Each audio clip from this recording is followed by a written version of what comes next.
Caríssimos irmãos e irmãs, nós estamos celebrando os dias da oitava do Natal. A oitava do Natal são 8 dias depois do dia 25 de dezembro, que a igreja celebra como se fosse um dia só. Então, dia 25 de dezembro até o dia 1º de janeiro, nós celebramos como se fosse um único dia, para mostrar o tamanho, a beleza e a importância da festa do nascimento de Jesus Cristo. E dentro dessa oitava do Natal, no domingo, dentro da oitava de Natal, nós celebramos a festa da Sagrada Família, Jesus, Maria e José. E essa festa é uma festa muito importante e que nos faz perceber uma coisa muito séria sobre o Natal. Porque quando nós celebramos o Santo Natal, o que nós estamos celebrando? Nós estamos celebrando a vontade de um Deus de vir até nós para nos resgatar do pecado. Estamos celebrando a vontade de Deus de não nos deixar sozinhos e de nos acompanhar no meio dessa terra, nos dando a graça, caminhando conosco, não nos deixando sozinhos. Isso é o Natal. É por isso que é uma noite feliz, é um tempo feliz, porque a partir daquele dia, a partir daquele nascimento, nós temos Deus conosco. Nós temos Deus ao nosso lado, e nós não temos apenas Deus ao nosso lado como se fosse um espectador, mas temos Deus ao nosso lado nos redimindo, nos dando a graça, nos fazendo da sua família, nos fazendo próximos. É por isso que a alegria do Natal é uma alegria infinita, porque Deus nos faz seus íntimos. Mas vejam, meus irmãos, quando Deus decreta esse mistério de que vai morar no meio de nós, Ele ao mesmo tempo que quer vir, Ele pensa em como vai vir. E nos desconcerta um pouco meditar no fato de que Deus Todo-Poderoso, Criador de tudo que existe, quis viver numa vida ordinária de família. Porque é isso que nós estamos meditando hoje. E é isso que nós meditamos no mistério do Natal. Ele veio para morar no meio de nós, Deus eterno, que cria tudo. No dia do Natal nós ouvimos aquele evangelho belíssimo de São João. No princípio, a palavra estava com Deus e nada do que existe, existe sem ela. Tudo foi feito por ela. Ou seja, Deus que fez tudo, agora vai viver no meio de nós uma vida simples de família. Isso deve ser uma coisa muito séria na nossa meditação, porque vejam, quando nós pensamos em Jesus Cristo, na vida do Senhor Jesus, a primeira coisa que vem à nossa cabeça são as suas pregações, são os seus milagres, são os seus ensinamentos, é a sua paixão, é a sua ressurreição, é a sua ascensão ao céu, tudo isso, é a primeira coisa que vem na nossa cabeça, não é verdade? No entanto, dos 33 anos que o Senhor viveu nessa terra, apenas 3 Ele viveu a vida pública. Apenas 3 anos Ele viveu pregando, ensinando, curando, fazendo milagres, morrendo, ressuscitando. 3 anos de 33, ou seja, 30 anos da vida de Jesus foi numa vida escondida e familiar. 30 anos da vida de Jesus Cristo nessa terra, Ele, entre muitas aspas, perdeu tempo vivendo na vida de família. Se nós tivéssemos que decidir como é que seria a vinda do Salvador nessa terra, talvez nós decretássemos que Ele já de cara vivesse uma vida pública. Não tem tempo a perder, Jesus. Vai lá fora, vai pregar, vai fazer milagre, vai evangelizar, vai ensinar as pessoas, vai incutir a doutrina na cabeça dos outros, e não perde tempo, vai para fora. Mas o Senhor não quis fazer isso. A maioria do tempo de Jesus nessa terra foi dentro de casa, foi dentro da vida de família. Fazendo o quê? Fazendo a vida ordinária acontecer, vivendo as coisas mais normais que um ser humano vive nessa terra, e santificando o mundo, e redimindo a humanidade. Ali dentro, naquela casa de Nazaré, aquelas 3 pessoas davam muitas glórias a Deus. Não existia nenhum grupo de pessoas que deu mais glória a Deus nesse mundo do que aquelas 3 pessoas naquela casa. Isso para nós é um ensinamento profundíssimo, porque vejam, as 3 pessoas mais santas que pisaram nessa terra viveram uma vida muito ordinária, muito comum, muito simples, e talvez muito mais ordinária e simples do que outros grandes santos da igreja. Se a gente pegar, por exemplo, o exemplo de São Francisco Xavier, por exemplo, que foi um grande santo, um enorme santo, que foi um missionário, que foi saindo da França e da Itália, foi pregar no Oriente, foi para as Índias, foi para o Japão, foi para a China, pregou o Evangelho, sofreu perseguição, foi preso, foi perseguido, e assim foi coroado de glória no céu pela sua missão. Mas Nossa Senhora e São José, que são muito mais santos do que São Francisco Xavier, muito mais, viveram uma vida muito mais simples e ordinária, e deram muito mais glória a Deus nessa vida simples e ordinária do que a vida extraordinária de São Francisco Xavier. Claro, cada um tem uma missão, mas esse exemplo luminoso de hoje é para nos dizer que a vida ordinária que eu e você levamos deve ser campo de glória a Deus, deve ser campo de santificação. Agora vejam, o que santificou essa família santa? Jesus é Deus, é óbvio, já é santíssimo, imaculado, é fonte da santidade. Ele não se santificou, ele já é santo desde sempre. Mas o que santificou Nossa Senhora e São José? Em primeiro lugar, é óbvio a graça que eles receberam. Deus deu muito mais graça para Nossa Senhora, Deus deu muito mais graça para São José do que deu para todos os outros homens. Deus deu mais graça para eles, é por isso que são mais santos, porque a quantidade de santidade que alguém tem nessa terra é a quantidade de graça que recebe, e a quantidade de graça que colabora. Então Deus deu mais graça para eles, mas por quê? Por causa da sua missão, é óbvio. Ninguém teve uma missão igual a de Nossa Senhora e de São José. Ok, mas descartando isso, o que santificou Nossa Senhora e São José no cotidiano das suas vidas? Primeiro de tudo, foi o contato com Jesus Cristo. Porque na verdade, meus irmãos, é isso que santifica todo mundo. É isso que levou à honra dos altares todos os santos que passaram nesse mundo. Todos os homens que chegaram à santidade só se santificaram porque tiveram muito contato com a fonte da santidade, que é Jesus Cristo. Portanto, não conseguimos nunca ser santos se nós não temos contato com Ele, que é a fonte da santidade. É como se nós quiséssemos pegar a luz do sol sem nos expormos ao sol. É como se nós quiséssemos nos molhar sem nos expormos ao contato com a água. Isso é impossível. É impossível querer sermos santos se não nos colocamos em contato com aquele que vai dar a santidade, com aquele que é a santidade, com aquele que transmite a santidade, com aquele que partilha a santidade. Portanto, Nossa Senhora e São José são muito santos, porque tiveram, como ninguém, um contato com Jesus, um contato privilegiado, cotidiano, o tempo inteiro lidando com Jesus. Isso santifica.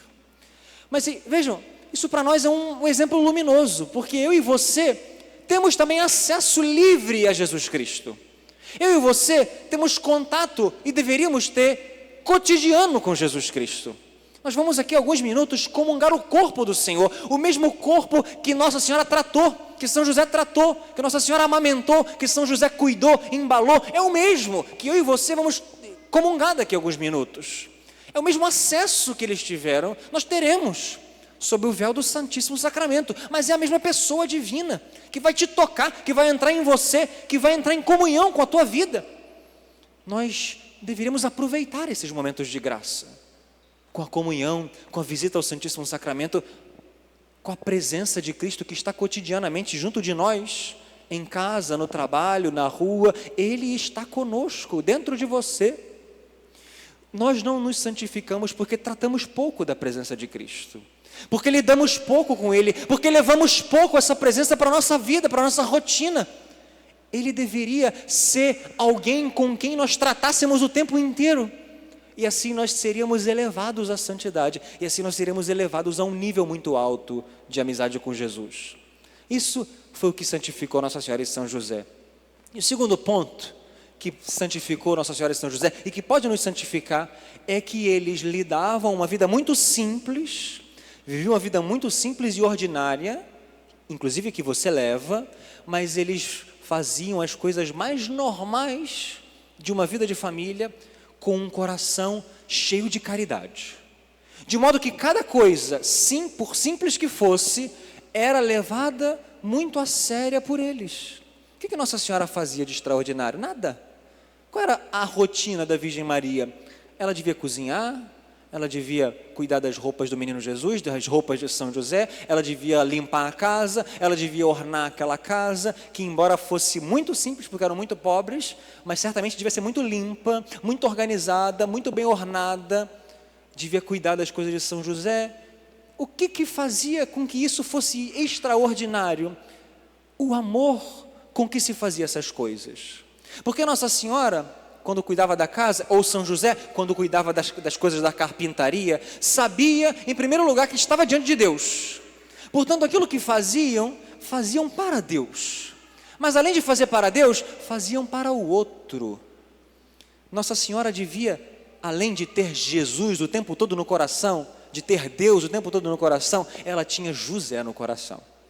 Então ela fazia comida pensando em José. Quando ele chegar, quero que ele tenha uma comida pronta e fique feliz. Quando ele chegar, quero que ele tenha uma casa limpa e arrumada, para que ele fique mais à vontade, possa descansar bem.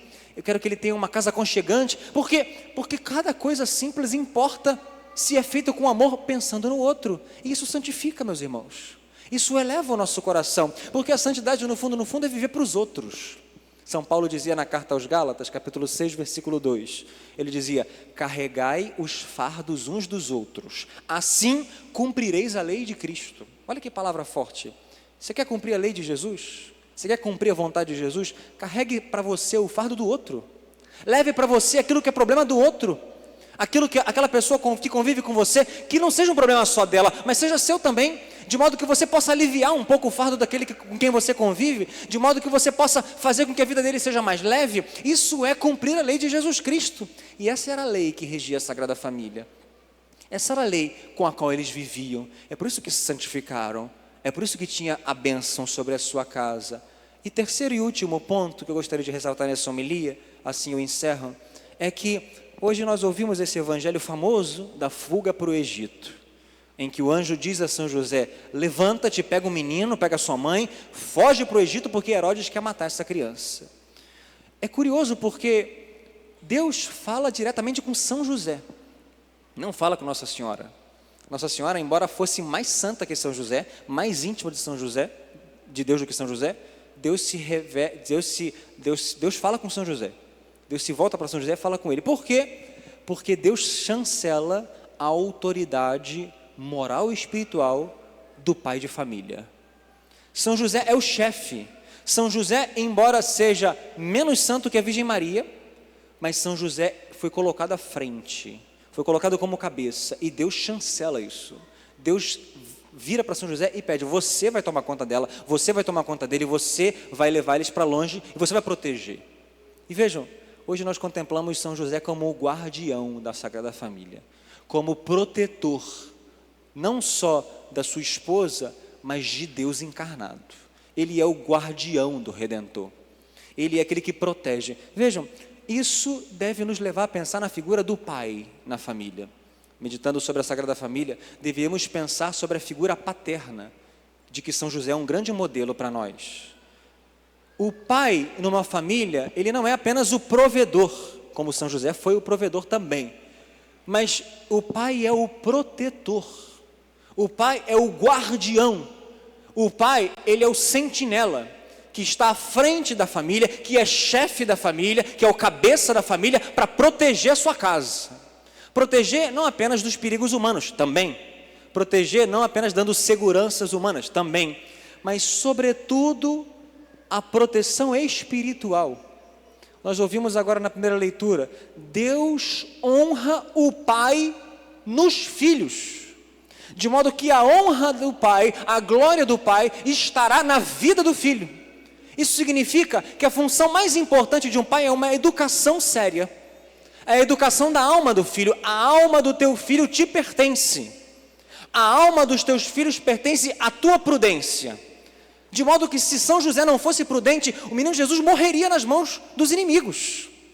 Assim também, muitas crianças e jovens acabam morrendo espiritualmente por negligência da educação dos pais, por negligência espiritual dos pais. Porque a coisa mais importante que o pai tem para fazer é educar a alma do filho.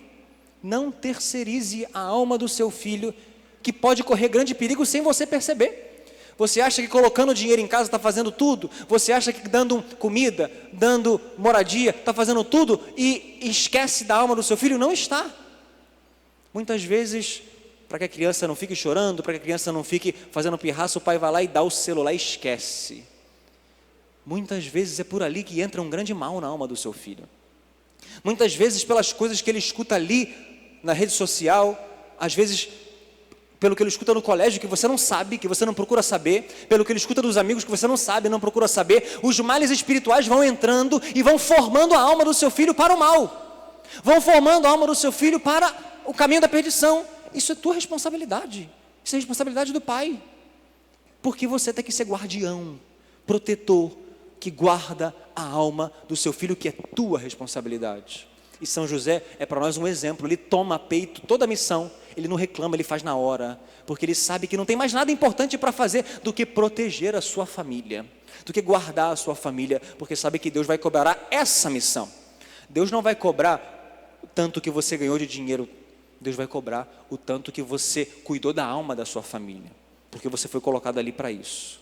Vamos pedir hoje a São José que nos dê essa santa preocupação das coisas espirituais referentes à família, porque o diabo odeia a família e quer destruir a família.